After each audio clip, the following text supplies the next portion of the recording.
Welcome to low and no oil cooking. ఈ వీడియోలో ఇమ్యూనిటీని పెంచే ఒక మంచి కషాయం ఏ విధంగా ప్రిపేర్ చేసుకోవాలో చూపిస్తున్నాను. దగ్గు, జలుబు, గొంతు గరగర, గొంతు నొప్పి వంటి సమస్యలను తగ్గించడమే కాకుండా మన బాడీ యొక్క ఇమ్యూనిటీని పెంచుకోవడానికి కూడా ఈ కషాయం బాగా యూజ్ అవుతుంది. ఇప్పుడు ఏ విధంగా ప్రిపేర్ చేసుకోవాలో చూసేద్దాం. ఈ కషాయం తయారు చేసుకోవడం కోసం శుభ్రంగా కడిగి తీసుకున్నటువంటి ఒక 10 తులసి ఆకులు తీసుకోవాలి. అలాగే చిన్న ముక్కలుగా కట్ చేసుకున్నటువంటి 1.5 ఇంచ్ అల్లం తీసుకోవాలి. అలాగే ఒక 1/2 టీ స్పూన్ లవంగ మొగ్గలు, ఒక 1/2 టీ స్పూన్ మిరియాలు, 1 ఇంచ్ దాల్చిన చెక్క, 3 యాలకులు, 1/2 టీ స్పూన్ పసుపు తీసుకోవాలి. ఇప్పుడు తులసి ఆకులను, పసుపును పక్కన పెట్టుకుని మిగతా మసాలా దినుసులన్నింటినీ కూడా మిక్సీ జార్లో వేసుకోవాలి. ఇప్పుడు ఈ మసాలా దినుసులన్నింటినీ కూడా కోర్సుగా గ్రైండ్ చేసుకుని పక్కన పెట్టుకోండి. ఆ తర్వాత వేరే గిన్నెలో ఒక 1/2 లీటర్ వాటర్ పోసుకోవాలి.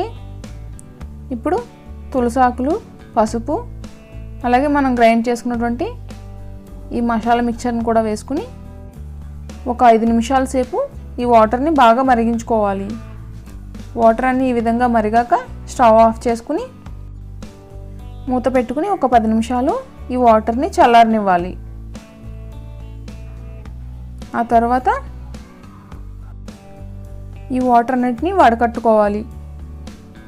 మనం ఈ కషాయాన్ని ఎప్పటికప్పుడు ఇన్స్టెంట్గా ప్రిపేర్ చేసుకోవాలి అనుకుంటే ఈ మసాలా దినుసులన్నిటిని గ్రైండ్ చేసుకోండి. అల్లాన్ని అయితే గ్రేట్ చేసుకుని సెపరేట్గా వేసుకోండి ఎప్పుడు చేసుకోవాలనుకుంటే అప్పుడు. అలాగే తులసాకులు కూడా వేసుకుంటే మనం ఇన్స్టెంట్గా కూడా ప్రిపేర్ చేసుకోవచ్చు. ఈ విధంగా వడకట్టుకున్న కషాయంలో 1 టేబుల్ స్పూన్ తేనె వేసుకోవాలి. అలాగే నిమ్మకాయలను 1/2 చెక్క నిమ్మరసంని పిండుకోండి. ఈ కషాయం ప్రిపేర్ చేయడానికి మనం వాడిన ఇంగ్రీడియంట్స్లో ఎక్కువగా anti bacterial, anti viral properties ఉన్నాయి. ఇవి ముఖ్యంగా మనకు ఇన్ఫెక్షన్ తగ్గించే గుణాలు కలిగి ఉంటాయి. ఈ కషాయాన్ని జలుబు, దగ్గు, గొంతు నొప్పి, గొంతు గరగర వంటి సమస్యలతో బాధపడుతున్న వాళ్ళు తీసుకోవచ్చు. అలాగే ఇమ్యూనిటీని డెవలప్ చేసుకోవడానికి తీసుకోవాలి అనుకునే వాళ్ళైతే వారానికి 1 రోజు తీసుకోండి. ఈ కషాయంలో ఎక్కువగా మెడిసినల్ ప్రాపర్టీస్ అయితే ఉంటాయి. అందుకని ఎప్పుడు అవసరమో అప్పుడే తీసుకోవాలి. ఫుడ్ అయితే మనం డైలీ తీసుకుంటాం, కానీ ఇది మెడిసిన్, ఎప్పుడు అవసరమో అప్పుడే వాడాలి. ఎంత మంచిదైనా సరే డైలీ వాడాల్సిన అవసరం అయితే లేదు.